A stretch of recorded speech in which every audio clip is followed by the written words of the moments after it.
কবিতার উপস্থাপন করব। আজকের দিনে আবৃত্তি শিল্প যখন উপেক্ষিত, তখন ধূমকেতুর মতন এলেন ব্রততী বন্দ্যোপাধ্যায়।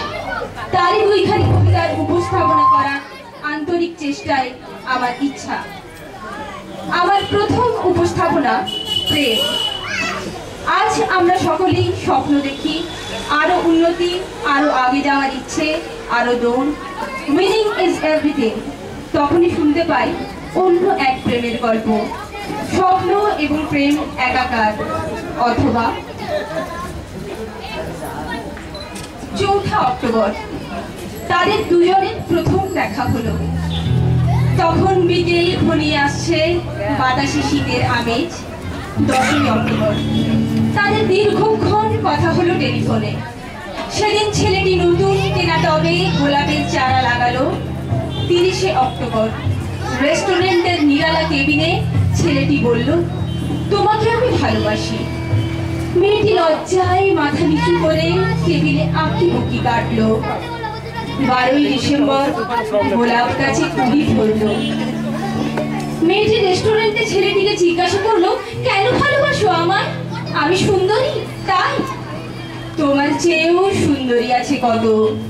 আমার বাবার প্রচুর অর্থ তাই? তোমার বাবার চেয়েও বড়লোক এখানে কম আছে। তাহলে ভালোবাসি ভালোবাসি, তার আবার কারণ হয় নাকি? মেয়েটি বাড়ি ফিরে বন্ধুদের সঙ্গে টেলিফোনে অনেক আলোচনা করলো। সবাই এক বাক্যে বুঝিয়ে দিল, ভালো যখন বাসে তখন একটা কিছু কারণ আছে তো বটেই, সেটা না বুঝে বেশি এগোস না। 3 জানুয়ারি মেয়েটি বলল, আমার কাছে কি চাও? কই, চাইনি তো কিছু। ভালোবাসো অথচ চাও না? তাহলে না চাইলে জানি পাওয়া যায়। এই তো গান, শুধুই গান, তাছাড়া কি? কিছুই যদি না চাও তবে ভালোবাসো কেন? ভালোবাসি তাই ভালোবাসা দিতে চাই, চাইবো কেন? তুমি সত্যিই অদ্ভুত। 10 ফেব্রুয়ারি দুজনের দেখা হলো মেট্রো স্টেশনে পাতালে। ছেলেটি বলল, আমি কাল সারা রাত বাঁশি বাজিয়েছি। সারা রাত সেই সুরের মায়াবী আলোয় তুমি নাচছিলে, অসামান্য অনন্য সেই নাচ। কাল সারা রাত আমি ঘুমিয়েছি, আমি কিন্তু তোমার নাচই দেখে গেছি সারা রাত। তোমার বাঁশি এতে শুনতে হবে। 12 মার্চ ছেলেটি বাঁশি বাজালো, মেয়েটি শুনলো। সময় থমকে থেমে রইল অনেকক্ষণ। বাঁশি যখন থামলো, মেয়েটির দুচোখ ভরা জলে। বলল, বাঁশি শুনতে শুনতে আমার ঘুম এলো আবেশে। আমি দেখলাম আমি নাচছি, মেঘের মাঝখানে তারাদের পাশে আমি নাচছি, আকাশে ফুলের গন্ধ। ডাক্তার আমায় বাঁশি বাজাতে নিষেধ করেছেন। সে কি, কেন? বাঁশি আমায় টেনে নিয়ে যায় স্বপ্নের মধ্যে। ডাক্তার বলেছেন, স্বপ্ন দেখে দেখে আবার মস্তিষ্কের শিরা উপশিরায় জট পাকিয়ে যাচ্ছে। তাহলে ভাবছি।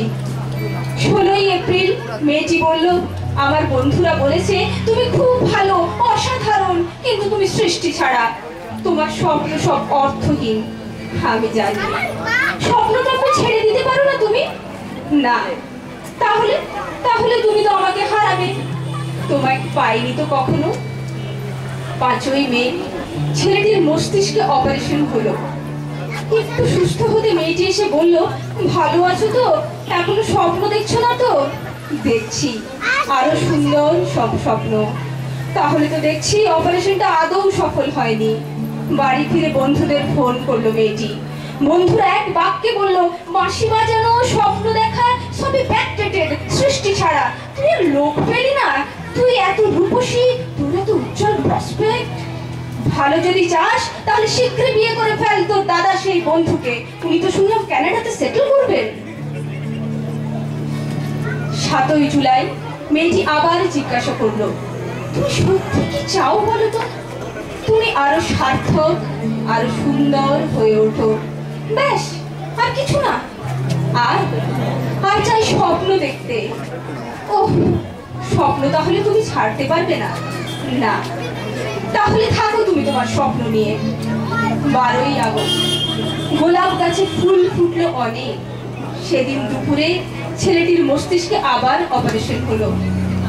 13ই সেপ্টেম্বর ছেলেটি মারা গেল।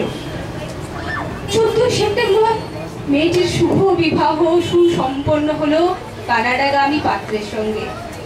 20 সেপ্টেম্বর গোলাপ গাছটি হঠাৎ ঝড়ে উপড়ে গেল। সেদিন সন্ধ্যের বিমানে মেয়েটি হানিমুনে গেল। যাবার আগে বন্ধুদের বলে গেল, স্বপ্নের চেয়ে বাস্তব অনেক ভালো রে, অনেক মধুর। স্বপ্ন দেখে কেবল বোকারা। 4 অক্টোবর ছেলেটির মা ঝড়ে পড়া গোলাপ গাছটিকে সযত্নে তুলে ফেলে দিলেন। শূন্য টবে তখন কয়েকটা পোকা, কয়েকটা মাছি।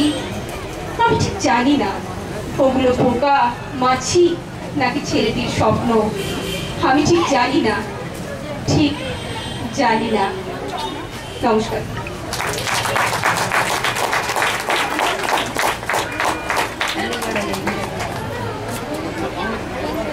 নারী, আমরা কখনো কন্যা, কখনো বোন, কখনো স্ত্রী, এবং আমরাই সর্বোপরি মা, মাতৃসভা। কিন্তু হঠাৎ আজ দিল্লিতে কেন নির্ভয়া, কেন পার্ক স্ট্রিট, কামদুনি? আজ সত্যিই কি আমরা সন্ধিক্ষণে? আমার পরের উপস্থাপনা শাড়ি। বিয়েতে 51টা শাড়ি পেয়েছিল মেয়েটা। অষ্টমঙ্গলায় ফিরে এসে আরো 6টা। এত শাড়ি একসঙ্গে সে জীবনে দেখেনি। আলমারির প্রথম থাকে সে রাখলো সব নীল শাড়িদের। হালকা নীল একটাকে জড়িয়ে ধরে সে বলল, তুই আমার আকাশ। দ্বিতীয় থাকে রাখলো সব গোলাপিদের। একটা গোলাপিকে জড়িয়ে সে বলল, তোর নাম অভিমান। তৃতীয় থাকে 3টে ময়ূর, যেন 3 দিক থেকে ছুটে আসা সুখ। তেজপাতা রং যে শাড়িটা, তার নাম দিল বিশাল। সারা বছর সে শুধু শাড়ি উপহার পেল। এত শাড়ি সে কি করে এক জীবনে পরবে? কিন্তু বছর যেতে না যেতেই ঘটে গেল সেই ঘটনাটা। সন্ধ্যের মুখে মেয়েটি বেরিয়েছিল স্বামীর সঙ্গে চাইনিজ খেতে। কাপড়ে মুখ বাঁধা 3টি ছেলে এসে দাঁড়ালো। স্বামীর তলপেটে ঢুকে গেল 12 ইঞ্চি। ওপর থেকে নিচে, নিচে নেমে ডান দিকে, যাকে বলে এল। পড়ে রইল খাবার, চিলি ফিশ থেকে তখনও ধোয়া উঠছে। এর নাম রাজনীতি বলেছিল পাড়ার লোকেরা। বিয়েতে 51টা শাড়ি পেয়েছিল মেয়েটা। অষ্টমঙ্গলায় ফিরে এসে আরো 6টা। একদিন দুপুরে শাশুড়ি যখন ঘুমিয়ে, সে তার সমস্ত শাড়ি বের করে 6 তলার বারান্দা থেকে উড়িয়ে দিল নিচের পৃথিবীতে। শাশুড়ি পরিয়ে দিয়েছেন তাকে সাদা থান। 19 বছরের একটা মেয়ে সে, একা। কিন্তু সেই থান একদিন এক ছটকায় খুলে দিল 3 জন পাড়ার মোড়ে। একটি সদ্য নগ্ন বিধবা মেয়ে দৌড়াচ্ছে আর চিৎকার করছে, বাঁচাও, বাঁচাও, বাঁচাও। পেছনে 3 জন, সে কি উল্লাস! নীরব পাড়ার লোকেরা। বিয়েতে 51টা শাড়ি পেয়েছিল মেয়েটা। অষ্টমঙ্গলায় ফিরে এসে আরো 6টা। বিয়েতে 51টা শাড়ি পেয়েছিল মেয়েটা। নমস্কার।